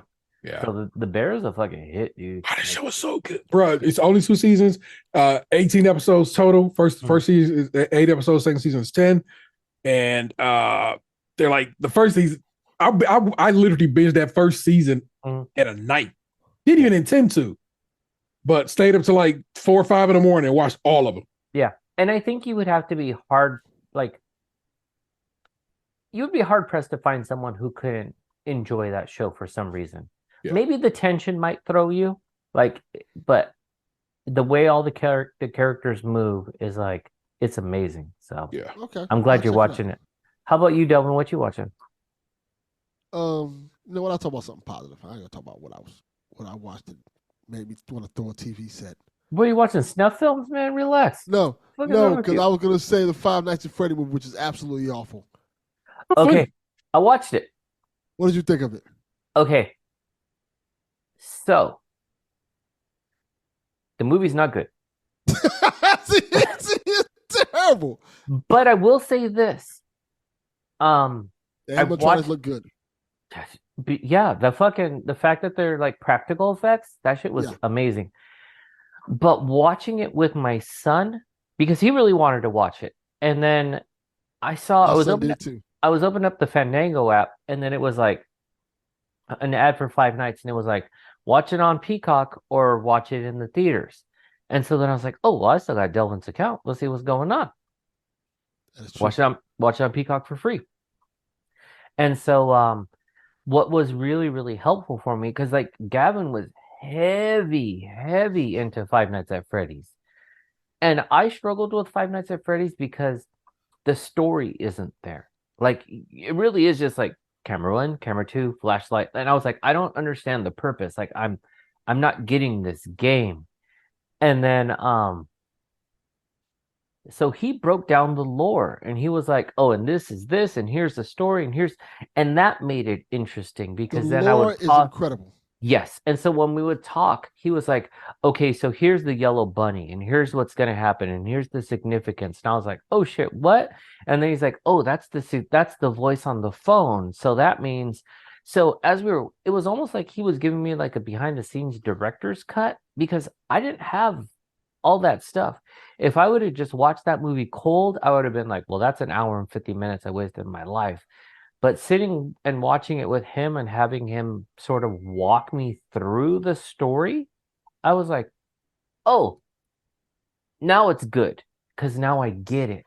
Like, now I understand. But the movie doesn't give you all the background that is necessary to make it a good movie. And that's my problem with it. I watched it with me, my son, and my daughter went on opening night to see it. Well, yeah, before opening night, actually, because opening night technically was Friday. We went to go see it Thursday night in the early screening, because he really wanted to see it. Mm-hmm. And I knew the lore of Five Nights at Freddy, because Five Nights at Freddy was one of those games I always wanted to play. Mm-hmm. But I just haven't had time to play it. And like, my son loves Five Nights at Freddy. He loves the lore and stuff like that. So when I went to go see it, the first hour of it is just boring with really bad acting. Yes. Like, the acting is bad. And my problem with the movie was the themes that you want out of a horror movie aren't really there. Like, the whole movie, it's like maybe like 4 deaths in the whole movie. Yeah. And it's not a horror movie at all. At all. And they only show one of the deaths. Yeah. So it's like, it's PG-13. It's just it's shooting for a particular audience. Yeah. And so you just have to. It probably in your mind suffers for that, but for them, it's like their top. Blumhouse is now top grossing flick ever. Yeah. Like 156 million global now, and so I'm like, there you go. And if you go look at like your Rotten Tomato score, critics hate it, fans eat it up. But even Gavin was saying, he was like, I think this movie should have been an R. And I was like, why? I agree. And he was saying that, like, it's his age group. And he was still even a little bit young for it. So he's like, most people that played Five Nights at Freddy's are like gonna turn 20, are 18. Yeah. He's like, so they should have the movie with the gore. It should have been like an hour longer and really like develop it. Yeah. And the thing about it is, Five Nights at Freddy's lore is like gruesome as fuck. Yeah, that's what when It he is was breaking dark it as shit. when he was breaking it down for me, I was like, oh, I need to know that shit. And so then I was like, how did you learn all this? And he's like, well, he's like, in this game, they tell you this. In this game, they tell you that. They tell you this information, that information. And then I watched this thing like then on YouTube where someone else broke it down. And I was like, oh, it's like Destiny, where the lore is real Yeah, rich. it is. You know? Small spoilers for Five Nights at Freddy. It's about like child death Yes. in like great gruesome detail. It's like horrifically. Yeah. Like when explained. you, not to spoil it and I won't share it, but when you learn how the animatronics are alive, it's like, Yeah, oh, that's fucked up. really fucked up. So in my head, I was like, well, I know they won't get, I figured they wouldn't get all the way into it, Yeah. but they would get somewhat into it. And we're like, all right. They got into it on the bare surface level of it. Like not even like even a little bit. Like, oh, Yeah. something happened. This is why this is going on. They really didn't explain it and stuff like that. I'm like, that's a little disappointing. Yeah. I feel like they could have did more with that lore. Yeah. No, definitely. Might have been a better like miniseries. Yeah, I agree. But like T said, it made a gang of cash. Like breaking records. Post pandemic movie theater world, that's dope. Yeah. That's like going gold on Spotify. Yes. Now they really pull through. On my end, my wife and I started watching the latest, and I don't know however long it came out, but the latest season of Black Mirror. Mhm. And it's a really good fucking season because I watched the first season, and not that I didn't dislike it, it just wasn't strong enough for me to want to come back. And then I'd seen something on TikTok that was like a clip from something from this most recent season. So I was like, I'll check it out. Damn. It is like some of like the best like writing, acting, or taking a chance that I've seen on TV in like a long time. Like the episode I watched last night, I super recommend it. It's about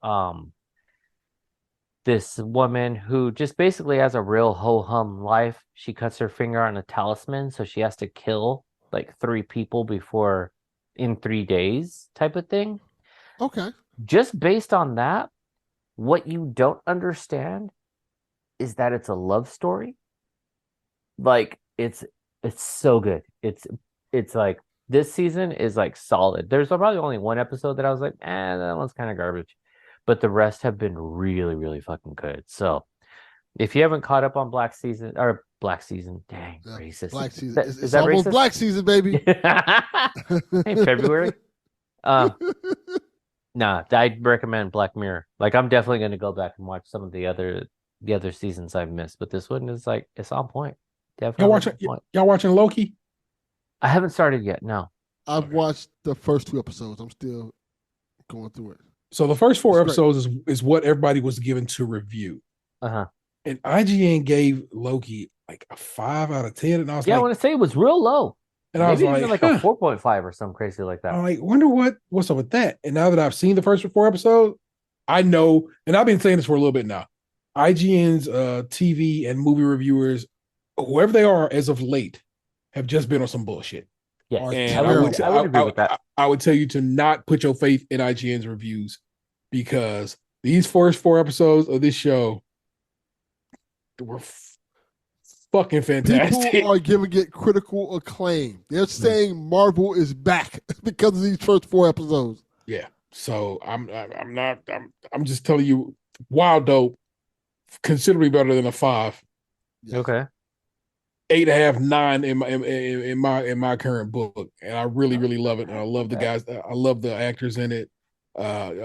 Keep Wong from everything, everywhere, all at once, and Indiana Jones, of course, and the Goonies for the OGs.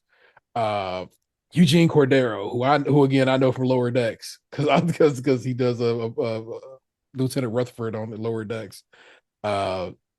Just like what's his face? Kane the Conqueror. I can't think of his name right now. Yeah. As not as Victor Timely is the character he plays. It's like Yes.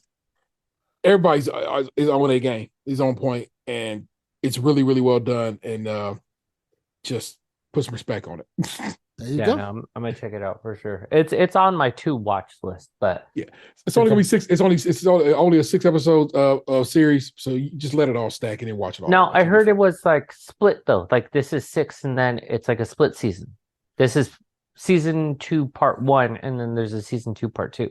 Hey, if they're doing that, I have not heard of it, and I will patiently be awaiting. So. Yeah. Now let's see what else.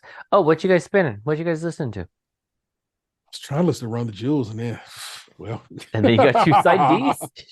No, so I my copy of Wolf on that pink vinyl arrived finally, and so I've been actually spinning that. Wolf is it's not slept on. Everybody knows how dope Wolf is, but Wolf is a very good album, man. Tyler really did something with that album. So I would say if you have not heard Wolf and not got down with Wolf, he do throw the F word around loosely.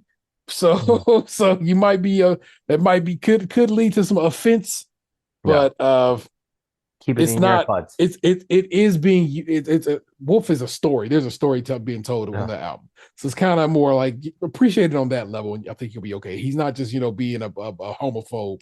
Yeah. If I go for a walk, should I tell people how much I love this album and then just tell them like every time he says that, like I should just say it out loud to their faces? I think you should. Yeah, you teach them a lesson. Maybe they'll leave you alone. All right, maybe. Yeah, you should be listening. You should check out. Wolf, man. And like, bro, yeah. Hold on, I'm about to y'all spin. Look at him. Look at all of them. Nice. Yeah, man. I've been working hard, and like I finally got the vast majority of those scanned into Discogs. Damn. I got something to go with. Like I got like 4 boxes left to go. If you count those as squares, I still got 4 more to go through to get them all. But having finally done that, because like this time I was like, well, if everybody's off the shelf, then I need to finally take advantage of that. So I finally just went through and scanned everything that has not been scanned in. And so email me a link or something on some shelving organizers, because if you got a recommendation, because I've been using my 2 cases and now my cases are full. Yeah. And I'm like, I think it's time to transition to something else. The Calyx from IKEA. It's the one. That turquoise one I showed you, that's the Calyx. The one over in the this way I actually got from Target, and it's fine. But the Calyx is built like a tank, and so it's a much better. Yeah. Kallax. It's IKEA. They come in different shades and so forth, and you might be able to find them. Just fuck with it. Just the standard. What do you listen to, Delvin? I had to look it up. The Weezer, the Teal album. I'm really enjoying it. Is what it is it's a Weezer album where they do nothing but cover songs. Yes. I do remember that. It's really good, and I usually don't like covers. Yeah. But what made you start listening to Weezer album? Like, how'd you get there? I was in a store, and they played Weezer's version of "Take on Me." I'm like, damn, this actually sounds really good. All right. I'm like, this is as good as the original version. Nice. And I said, you know what? Let me listen to it and listen to the album. And I'm like, this is a really good album. I really enjoyed the album. It's a lot of covers of stuff like, No Scrubs, Stand By Me. They Take on Me, Sweet Dreams, Africa. Everybody Wants to Rule the World. Yeah. I remember that version of Africa because because it was like a big thing. They released so Toto some years before had released an Africa-shaped vinyl for Africa. And then Weezer did like a similar thing. They released like an Africa-shaped vinyl for their cover of Africa. Oh, okay. Records are weird, man. Like Devin said, I'm a dork about some things, and records is one of them. But yeah, the album is surprisingly really good. Go ahead, T. Victoria Monet's Jaguar 2. Oh, that's your other album. Yeah. Bruh. Good I shit. fell in love with fell in love with Victoria Monet last year at some point, maybe even earlier this year, off of one little 51-second fucking interlude off her first album, Jaguar, which apparently I guess was an EP, but whatever. And she dropped her full album, which is Jaguar 2. It might be it is up there for maybe my album of the year. Yeah. There you go. That's So impressive. fuck with it. You need to go listen to Victoria Monet's Jaguar 2. Listen to all of it. It's so good. She got Earth, Wind, and Fire on that bitch. Damn. Yeah, That's impressive. It's amazing. It's an amazing album. And yeah, you need to listen to it. Nice. Yeah, for me, I just got this year's been an interesting year because it's like, or at least this tail end, I think ending 23 going into 24 is a lot of like you consider like your sort of tentpole grunge albums and whatnot are turning 30. Yeah. So like the Breeders album just turned 30, and Utero just turned 30. I think Pearl Jam might just be turning 30, Siamese Dream as well. Like all these albums are turning 30, which is like, I don't know how when the 90s were just like 4 years ago, but that's me. Yeah. So wow. So yeah, my copy of Utero just arrived, and then a while back T sent me a leak that Urban Outfitters was gonna have a bunch of like color variants of Beach House albums, and actually quite a few of them I didn't have. So two of them started showing up. One got canceled and one's back ordered. The one that got canceled, I'm not too hard up on it. It was going to be a beautiful purple, but I already have that version. So I'm just like, all right, it would have just been a double up. But the ones that did come, man, they look so good. So kind of stoked on that. And then I spent the weekend putting like all the proper sleeves on like my albums and just kind of getting them together. And so that was like a fun thing to just kind of sit there and be like, oh shit, I want to listen to this one once. I should listen to it again, you know? But then I was like, I don't have enough shelving. I'm fucked. That's usually how it goes. Yep. Yeah. Join us, become a scumbag. Yeah. So, so then my wife was like, what are you doing? Like, what are you doing on your phone? I was like, oh, I'm looking for like vinyl storage. I just heard a light grumble because I'm like, all right, let's see how to make this work. So yeah, it's all good though. I mean, because it's like shit, you know, that's like the main thing for me is like what good music out there, what is there that I can pick up, what can I enjoy? And let me tell you, like these albums are fucking hot shit. It's just good stuff, you know. It's a fun ride. So, and I do have to say, like, it really is a different experience from just like queuing something up in my like Apple Music versus like listening to the album, like cleaning it up, dusting it off, putting the needle down. Like that whole process is such a more intimate thing. Intentionality. Yeah. I intend to sit and listen to this body of work. I've spun my music on vinyl copy of Raekwon earlier tonight, of Only Built, you know what I'm saying? And so I just, because I like that version of it, and I'm like, yeah, this that shit, man. Just yeah. I love it. Yeah. I love records, bro. And then once it gets to the end, I also feel like it makes the arrangement make more sense. Where I'm like, oh yeah, this is a side A. Yep. And it did end well. And now when I flip it, yeah, this is a side B. Or in your case, it's side C and D and side C and D. A second time. I already know I'm at that. Like I was trying to start the process of contacting them, and I'm like, it says attach. I'm like, they're gonna want photos, so I'm just gonna have to snap some pictures of it. And just be like, here it is. This is like literally two of them. I don't know what the fuck to tell you. It's the same thing. Yeah. That's funny. Well, I think that's a good place to kind of wrap things up for the evening. I just want to say thank you to everyone for listening. For T, for Delvin, I'm Chaufie. We out of here. Peace. Peace.